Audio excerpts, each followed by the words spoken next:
ಹೊಸ ಸಬ್ಜೆಕ್ಟ್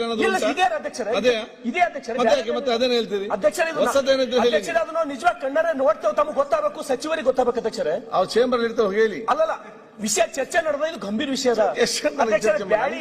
ಅಧ್ಯಕ್ಷರೇ, ಆ ಸ್ಕೂಲ್ ಅಧ್ಯಕ್ಷರೇ, ಯಾರು ಸರ್ಕಾರಿ ಸ್ಕೂಲ್ನಾಗ ಓದ್ಲತ್ತಾರ ಅವ್ರು ಯಾರು ಶ್ರೀಮಂತರ ಮಕ್ಕಳಿಲ್ಲ. ಎಲ್ಲ ಗೊತ್ತು. ಇಲ್ಲ ನಿಮ್ಮ ಕಣ್ಣಿಗೆ ಪಾಯಿಂಟ್ಗೆ ಬನ್ನಿ. ಒಮ್ಮೆಗ ಪಾಯಿಂಟಿಗೆ ರೀ, ಸಚಿವರು 63 ರೂಪಾಯಿ ಕೆಜಿ ಟೆಂಡರ್ದಾರ್ ಕೋಟ್ ಮಾಡ್ತಾನ, ಮಾರ್ಕೆಟ್ ರೇಟ್ ಅದ 90 ಮೇಲ. ಅಂದ್ರೆ 1 ಕೆಜಿಗೆ ಅವ ಪ್ರತಿ ತಿಂಗಳು ಏನ್ ಮಾಡ್ತಾನ ಅಧ್ಯಕ್ಷರೇ, 30-35 ರೂಪಾಯಿ ಮನಿ ತಂದು ಹಾಕ್ತಾನ.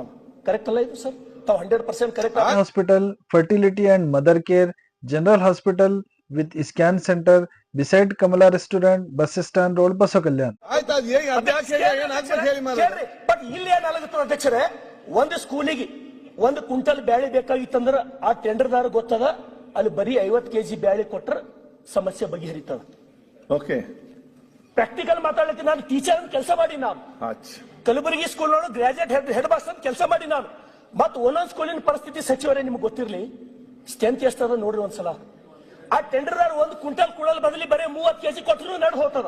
ನೋಡಿ ಪ್ರತಿಭಟನೆ ಮಾಡ್ಲಿಲ್ಲ ಸರ್. ಕೇಳಿ ಸರ್ ಅಧ್ಯಕ್ಷರೇ, ಇಷ್ಟನ್ನು ಮಾಡಿ ನಾವು ಹಾಳಾಗಿ ಹೋಗಿ ಎಲ್ಲಿ 1 ಕ್ವಿಂಟಲ್ ಬ್ಯಾಳಿ ಸಪ್ಲೈ ಮಾಡಬೇಕು, 30 ಕೆಜಿ ಬ್ಯಾಳಿನೂ ಅವ ಒಳ್ಳೆ ಕುಡಲಗನ. ಕೆಲವರು ಗುತ್ತಿಗೆದಾರರು ಇಂಥ ಬ್ಯಾಳಿ ಕುಡ್ಲತ್ತಾರ, ಮಕ್ಕಳಿಗೆ ತಿಂದ್ರೆ ಕ್ಯಾನ್ಸರ್ ಆಗ್ಬೇಕು ಅಧ್ಯಕ್ಷರೇ. ಅಲ್ಲಿ ನಿಮ್ಗೆ ಎವಿಡೆನ್ಸ್ ತೋರ್ಸಂದ್ರೆ ತೋರಿಸ್ತೀನಿ. ನಾನು ಇದ್ರೊಳಗೆ ಸಚಿವರದ್ದು ಏನ್ ತಪ್ಪದ ನನ್ನ ಆರೋಪ ಇಲ್ಲ, ನಿಮ್ಮ ಮೇಲೆ ಏನೋ ಆರೋಪ ಇಲ್ಲ.